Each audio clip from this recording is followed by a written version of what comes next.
चला नमस्कार मित्रांनो. तर आपण आज मॅथमॅटिक्स या विषयामध्ये पार्ट 2 हा पाहणार आहोत. त्यामधलं चॅप्टर नंबर फर्स्ट सिमिलॅरिटी.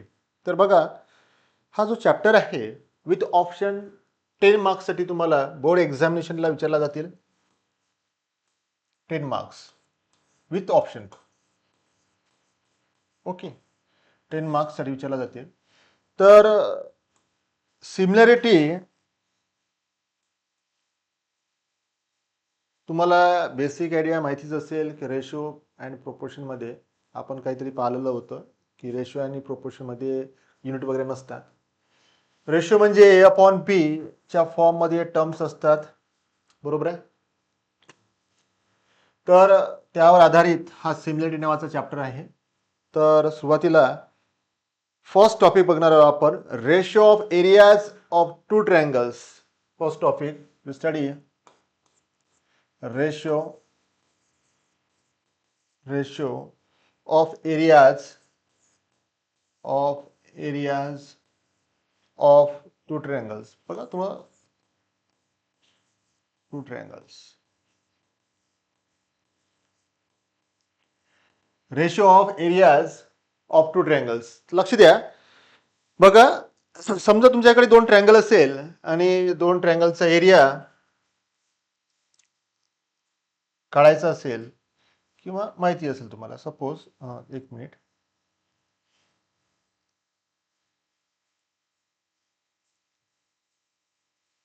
हा एक ट्रायंगल घेतो मी. त्याचबरोबर दुसरा सुद्धा ट्रायंगल ड्रॉ करतो. असं चालेल, छोटे ड्रॉ तरी चालेल, बरोबर.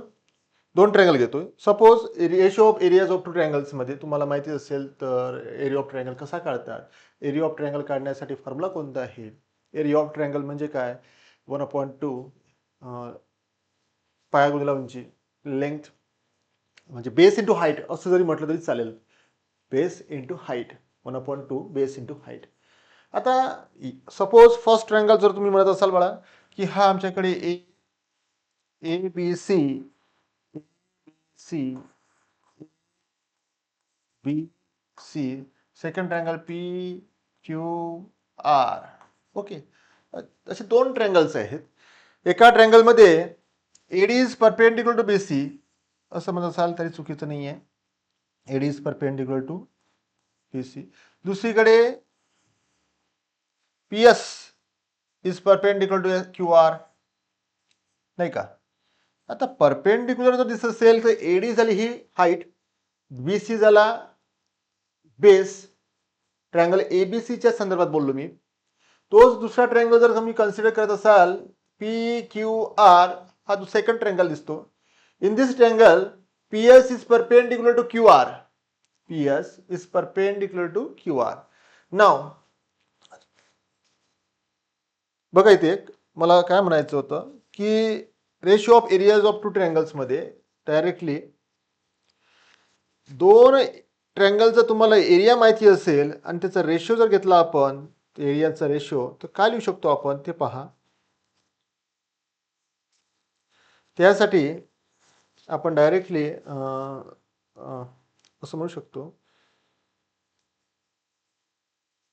इफ द हाईट्स, डायरेक्टली लिहू शकतो आपण. काय भेटते आपल्याला, समजा ही हाईट एच घ्या, हाईट एच, इथे पण हाईट एच एच एच. तर बघा, area of triangle ABC,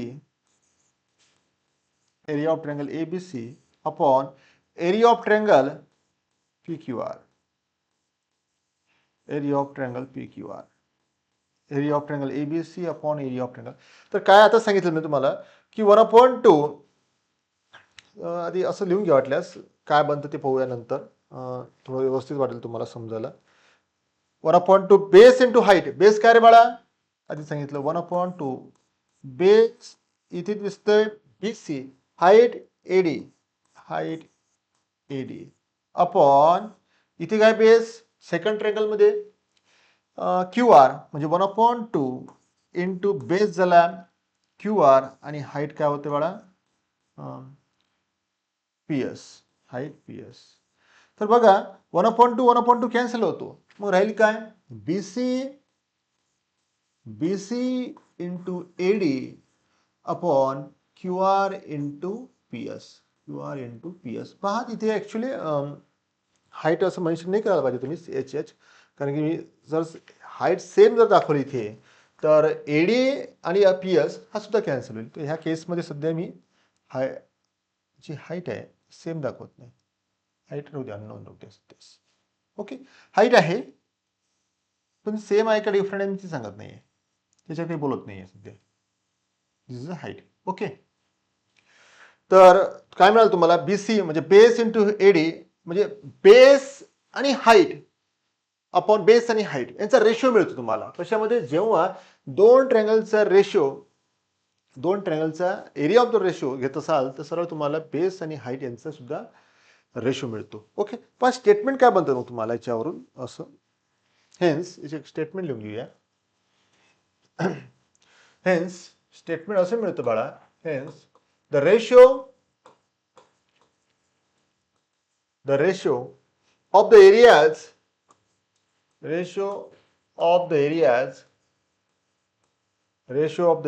of two triangles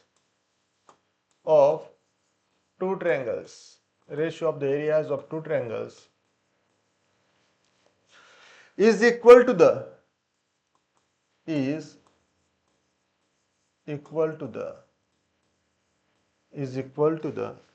ratio of the products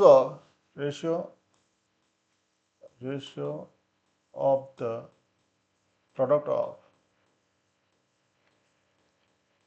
product of their bases and corresponding heights.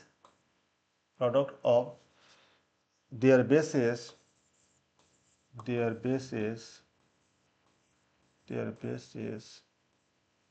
and corresponding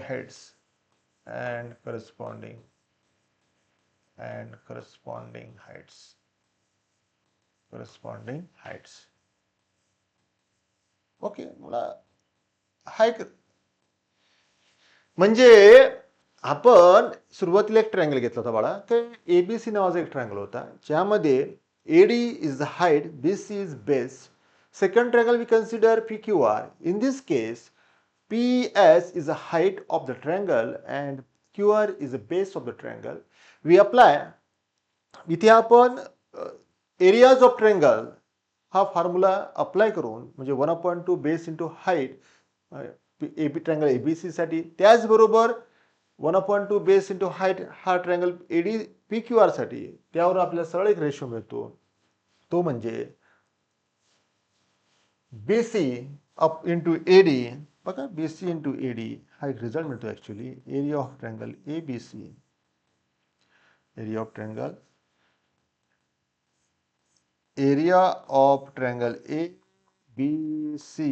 upon area of triangle PQR. हा एक result मिळतो. ठीक आहे, तर पहा आता रिझल्ट काय सांगतो नेक्स्ट ते सांगतो, बोल त्या संदर्भात बोलूया आपण.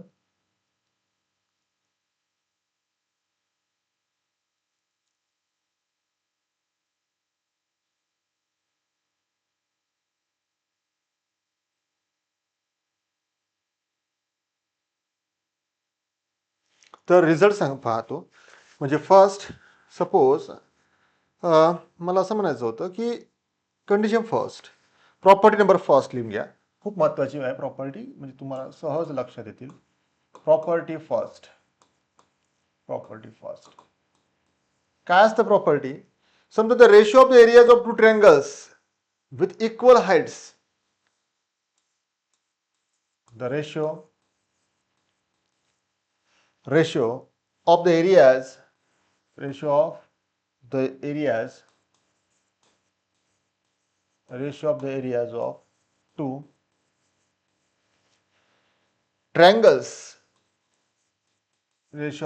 of two triangles with equal heights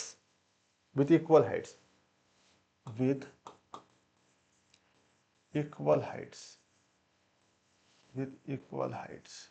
Ratio of the areas of two triangles with equal heights is equal to their corresponding is equal to their corresponding bases. Ratio of their corresponding bases is equal to the ratio of their corresponding bases of their corresponding bases. Okay, बघा काय असतं ते statement. काय म्हणते तुम्हाला, ratio of the areas of two triangles with equal heights. ह्या equal हाईटला मी थोडं underline करून ठेवतो, म्हणजे हायलाईट करून ठेवतो. इक्वल हाईट्स कोण आहे, हाईट इक्वल आहे आपल्या केसमध्ये. लक्षात घ्या, हाईट इक्वल असेल ऑब्विसली तुमच्याकडे बेसिस राहतो रेशोमध्ये. म्हणजे आता जर पाहिलं असं आपण का एरिया ऑफ ट्रायंगल कोणते घ्या ना, ट्रायंगल ABC घेतला. दुसरा ट्रायंगल आपण suppose area of triangle PQR घेतलेला असेल. आता या केसमध्ये पहिल्या ट्रायंगल ABCचा 1/2 बेस इंटू हाईट. दुसरा पण formula 1/2 base into height. But height तर सेम आहे, इक्वल हाईट म्हटलं त्यांनी, बरोबर आहे. इक्वल हाईट जर म्हणत असाल तर हाईट हाईट कॅन्सल होतील. रेशो मध्ये B1/B2 हे मिळेल तुम्हाला. याचा अर्थ असा झाला, the ratio of areas of two triangles, that means ratio of areas of two triangles with equal heights. Height सारखा आहे, हाईट सेम आहेत. तर ह्या केसमध्ये हाईट्स कॅन्सल होतील आणि आपण डायरेक्टली काय लिहायचं, आपल्याला बेसिस म्हणजे सारखे बेसिसचा रेशो मिळतील, म्हणजे B1/B2 मिळतील. ओके, तर in this case directly write the area of triangle ABC upon area of triangle PQR, that is 1/B1/B2. When we write it, when we have a given equal heights condition, जर तुम्हाला equal हाईटची condition दिलेली असेल तेव्हा आपण directly दोन ट्रायंगलचा एरियांचा ratio हा base upon म्हणजे ratio मध्ये बेस अपॉन म्हणजे B1/B2 ह्या फॉर्म मध्ये आपल्याला मिळतो. ठीक आहे, तर ही कंडिशन फर्स्ट आहे, म्हणजे प्रॉपर्टी नंबर फर्स्ट. आता property number second. Property number second बघा. Property number second, property second आहे ऍक्च्युली. बघा, the ratio of the areas, the ratio of the areas, ratio of the areas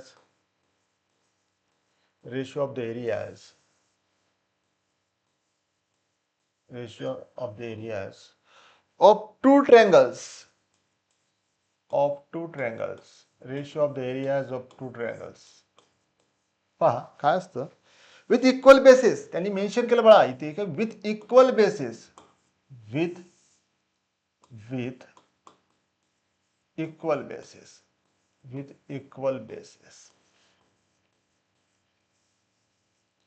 म्हणजे तुमच्याकडे the ratio of areas of two triangles with equal bases is equal to the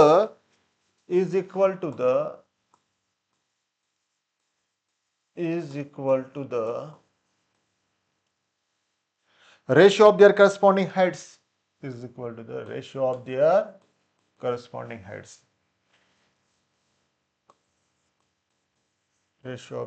corresponding heights. Second प्रॉपर्टीच्या form मध्ये सांगितलेलं आहे corresponding heights. केव्हा second property ही अस्तित्वात येणार आहे, जेव्हा तुमच्याकडे दोन ट्रायंगलच्या रेशिओमध्ये एरियाज ऑफ दोन ट्रायंगलच्या एरियाच्या रेशिओमध्ये इक्वल बेसिस येत असेल. काय येत असेल, इक्वल बेसिस. तेव्हा काय लिहायचं तुम्हाला, with equal basis. He condition आहे जी हायलाइट केलेली आहे, ती लक्षात ठेवा. तेव्हा काय होतं, काय मिळतं, तेव्हा तुम्हाला डायरेक्टली बेटा या केसमध्ये काय मिळतं, H1 that is area of triangle ABC. That is we write suppose area of triangle ABC. हा एक ट्रायंगल घेतला, दुसरा ट्रायंगल PQR घेतला असेल. तर अशा केसमध्ये इथे समजा 1/2 इक्वल बेसिस बी इंटू H1 घ्या आणि 1/2 इंटू बी इंटू H2 घ्या. काय होतं बाळा, बी 1/2 इंटू बी 1/2 इंटू बी हा कॅन्सल टर्म होतील आणि सरळ तुम्हाला H1/H2 मिळेल. म्हणजेच तुमच्याकडे area of triangle A B C upon area of triangle काय मिळतो बाळा, पी क्यू आर. हा रिझल्ट मिळतो.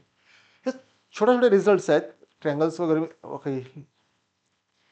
पहा आता, पहिली प्रॉपर्टी सांगितली मी तुम्हाला, जेव्हा तुमच्याकडे हाईट्स इक्वल असेल तर रेशोमध्ये B1/B2 मिळतो, बरोबर. जर बेसिस इक्वल असेल तर रेशोमध्ये आपल्याला H1/H2 मिळेल. ठीक आहे. तर असे दोन प्रॉपर्टीज खूप महत्वाचे आहे, लक्षात घ्या. नेक्स्ट बघ आता एक्झाम्पल बघूया directly property according. Example number first बघा, तुमच्या पेज नंबर 3 वर दिसतंय. एक डायग्राम दिलेली आहे तुम्हाला. डायग्राम तुमच्या बुक्समध्ये अशा प्रकारे दिलेली आहे.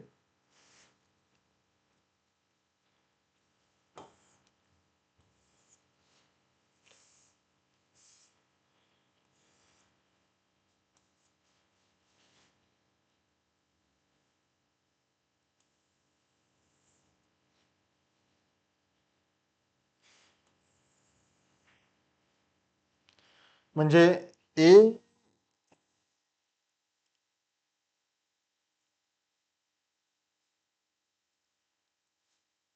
हा सपोज थोडासा, एक मिनिट,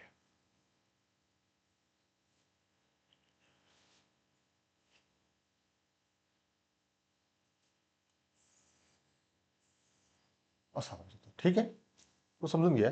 ए बी सी म्हणजे तुमच्याकडे ए हा बी नावाचा ट्रायंगल आहे, हा ए नावाचा ट्रायंगल दिसतो.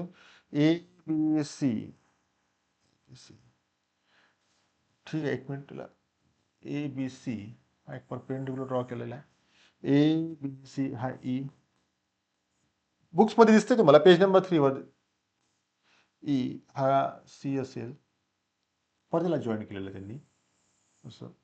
हा पण जॉईंट आहे, हा डी आणि हा एफ. बघा ते थोडंसं, एफ इथे परपेंडिक्युलर आहे, ई आणि एफ ला परपेंडिक्युलर आहे. त्यांनी असं म्हटलेलं आहे इन ॲडजॉइंट फिगर. बघा प्रश्न काय आहे, डायग्राम तुम्हाला व्यवस्थित नाही का, जॉईंट आहे बघा. In ॲडजॉइंट figure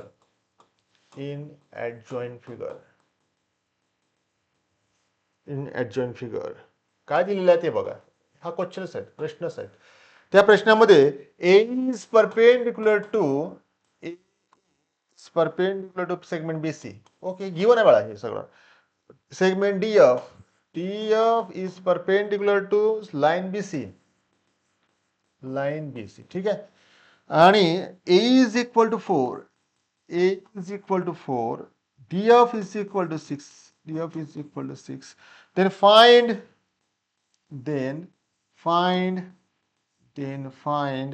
area of triangle ABC, upon area of triangle DBC,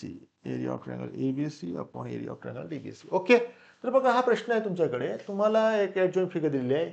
A perpendicular to BC दिसतंय आणि D F is perpendicular to BC line, हा बीसी लाईन, ठीक आहे ना.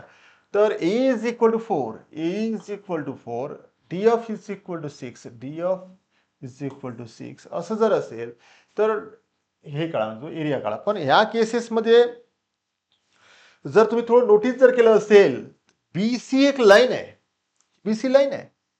आणि बीसी लाईन मध्ये area of triangle ABC, area of triangle DBC, हा D B C ए. तसं ग्राफिकली, डायग्रामेटिकली किंवा फिगर मध्ये जर पाहिलं असेल, तुम्हाला सरळ दिसते बाळा की ए मोठा काय, लक्ष द्या, A C D B C, DBC हा BCBC पोर्शन कॉमन येतो ना. BCBC हा पोर्शन कॉमन येतो म्हणजे तो झाला बेस. याचा अर्थ असा होतो की दोन्ही ट्रायंगल मध्ये बेस हा सारखा झाला. मग बेस जर सारखा होत असेल तर आपण एरिया ऑफ ट्रायंगल कोणते एरिया ऑफ ट्रायंगल ABC जर मध्ये यूज केला किंवा अप्लाय केला तर directly 1/2 base into height. Base म्हणजे काय दिल बाळा बघा काय होतील. सरळ घ्यायचं की नाव सोल्युशन मध्ये डायरेक्टली एरिया ऑफ ट्रायंगल कशाचा काढायचा आपल्याला ABC area of triangle AC upon area of triangle DBC ठीक आहे ना. Area of triangle ABC upon area of triangle ABC upon area of triangle DBC म्हणजे काय 1/2 base into height 1/2 base into height असंच काहीतरी होतील. आता परत परत नाही लिहिलं तरी चाललं असतं पण तुम्हाला समजण्यासाठी मी लिहितोय बेस इंटू हाईट असाच आमच्याकडे रिझल्ट आहे. मग 1/2 बेस इंटू हाईट पाळा 1/2 कॅन्सल होतो. बेस काय रे बेस तर BC आहे. BC हाईट काय होतील याचं ए हाईट ए परत इकडे BC सारखा आहे. हाईट काय झाला DF म्हणजे BC कॅन्सल झालेला आहे. मग ए ची हाईट 4/6 म्हणजे काय 3/2 2/3 आणि तुम्हाला रेशो मिळाला यांचा 2/3 कारण की bases are equal hence areas proportional to height. ते बेसिस आर इक्वल बेसिस काय आहे इक्वल बेसिस मध्ये areas of triangles must be proportional to bases नाही हाईट्स. ओके तर अशा प्रकारे हे पहिलं एक्झाम्पल आपण सॉल्व्ह करू शकतो इझिली आहे. बघा त्यानंतरचं सेकंड एक्झाम्पल नेक्स्ट नंबर आहे तुमच्या बुक्समध्ये पेज नंबर 4 ला बघा. तोच कन्सेप्ट आहे बाळा नवीन काहीच नाही आहे. म्हणजे एक ट्रायंगल घेतला आपण सपोज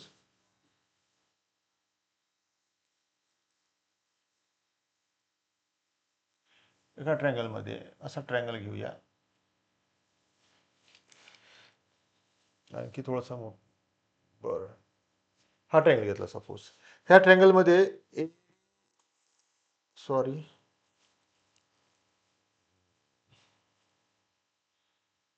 काय घ्यायचं अच्छा या ट्रायंगल मध्ये एडी इज परपेंडिक्युलर टू म्हणजे इथून मी काहीतरी परपेंडिक्युलर ड्रॉ करतो. हा परपेंडिक्युलर ड्रॉ करतो असा. त्यानंतर आणखी काहीतरी कशी एक सेगमेंट ड्रॉ करतो म्हणजे हा ABP हा ABP हा D आणि C आहे तुमच्याकडे D आणि C आहे. ठीक आहे पहा डायग्राम नंतर रेशिओज विचारला त्यांनी. In triangle ABC question number 2 example number 2 बघा काय म्हणते एक्झाम्पल नंबर 2 एक्झाम्पल नंबर 2 मध्ये इन ट्रायंगल ABC प्रश्न लिहित आहे बाळा. In triangle ABC D on a side BC ठीक आहे ना दिसतं का डायग्राम मध्ये आहे का पावर BC च्या D on a side BC हो साइड BC वर D आहे बरोबर आपली diagram. Such that DC is equal to 6 such that DC is equal to 6 DC किती आपल्याकडे 6 ठीक आहे आम्ही हे पण लिहून घेऊ DC 6 आहे. BC 15 आहे म्हणजे इथून हे अंतर किती आहे बाळा 15 आहे. BC 15 BC is equal to 15 BC is equal to 15 find असं जर असेल find area of triangle ABD is to area of triangle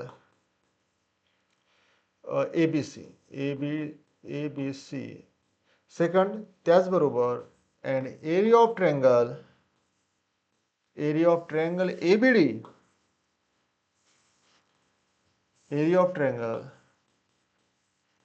ABD is to area of triangle ADC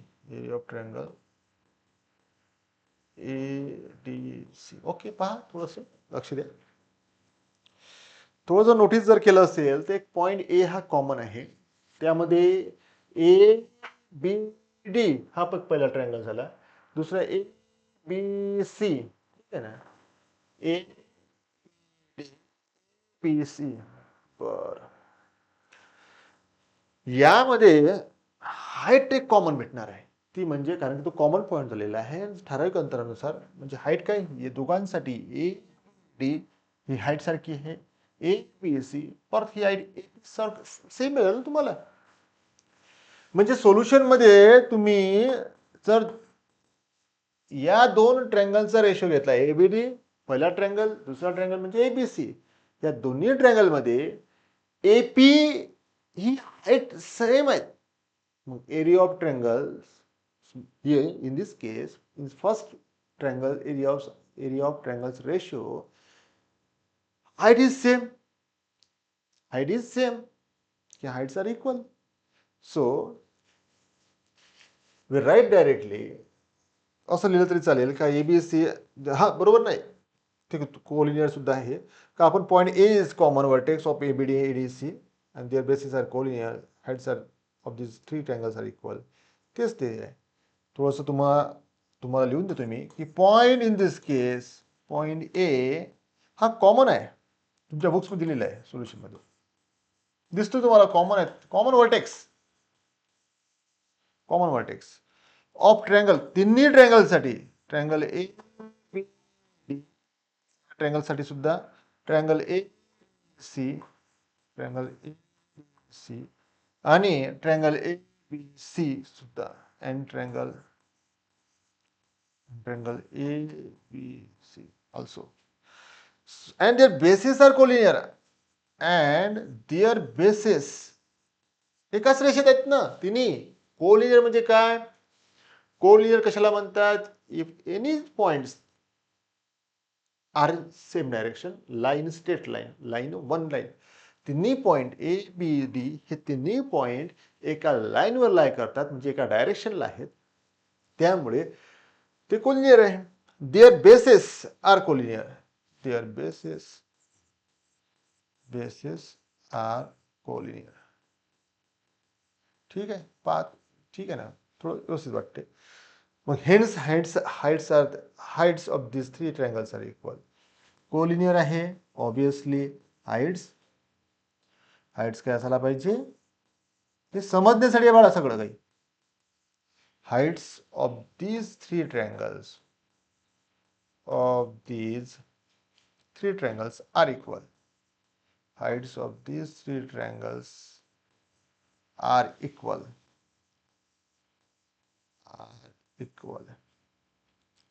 Hence we write, बघा,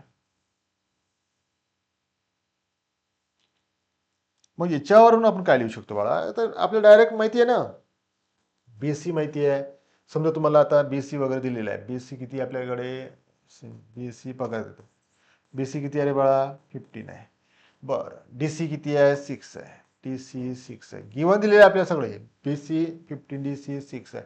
बरं, डीसी बी D, PD जर काढायचं असेल तर आपण असं लिहू शकतो का रे बाळा, BC is equal to BD plus DC, BD plus DC. मग बीसी इज 15, बीडी बाळा, बीडी तर फाइंड आउट करायचं आहे, डीसी आपल्याकडे 6, so directly write BD is equal to 15 minus 6 म्हणजे 9, म्हणजे हा झाला 9, बरोबर आहे. बीडी आपल्याकडे 9 मिळाला. मग याच्या अकॉर्डिंग नाव दोन रेशो ट्रँगल्स बघा कोणते, पहिला काढायचं आपल्याला एरिया ऑफ ट्रँगल एबीडी आणि एबीसी. नाव वी फाइंड, बघा थोडं डायग्रामॅटिकली लक्ष द्या, डायग्रामच सहज लक्ष देतील. Now area of triangle ABD, now area of triangle ABD, area of triangle ABD upon area of triangle ABC. काय असेल रे बाळा, आता हाईट सेम असेल, obviously B1 upon height same आहे, B1 base B1 upon B2 is व्यवस्थित घ्या. Base म्हणजे B1 upon B2 because heights are equal. Heights काय आहे? इक्वल आहे. हाइट्स इक्वल असेल their corresponding areas, hence areas proportional to bases, hence areas proportional to bases. लिहायचं बळा statement एक proportional to bases. बघा मग आता प्रश्न कसा आहे. एबीडी बघा आधी पहिले. एबीडी एपी हाईट झालेली आहे. त्याचा बेस किती झाला बळा? बीडी. बीडी हा बेस झालेला आहे. एबीडी मध्ये बीडी इज बेस. बीडी हा बेस झालेला आहे. बी2 सेकंड बेस म्हणजे कोणता ट्रायंगल घ्यायचा? एबीसी. एबीसी बीसी हा बेस होईल. बीसी ठीक आहे ना. मग बीडी 9/15 ठीक आहे चालेल ना मला. 9/50 9/50 म्हणजे काय? 3 त्रिक 9 3 5 15 3/5. तर फायनल आन्सर तुमच्याकडे area of triangle A P D upon area of triangle किती रे बाळा? ए बी सी असं काहीतरी आन्सर येतील. याला करा ब्रॅकेट. असे प्रकारचे आन्सर येतील. ठीक आहे. पहिलं 3/5. दुसरं पण तसंच सेम वे. सेकंड मध्ये सुद्धा तुम्ही ABD area of triangle ABD upon ADC बघून घ्या. त्यामध्ये सुद्धा काय येतील? हाईट सेम येतील. Area of triangle ABD upon ADC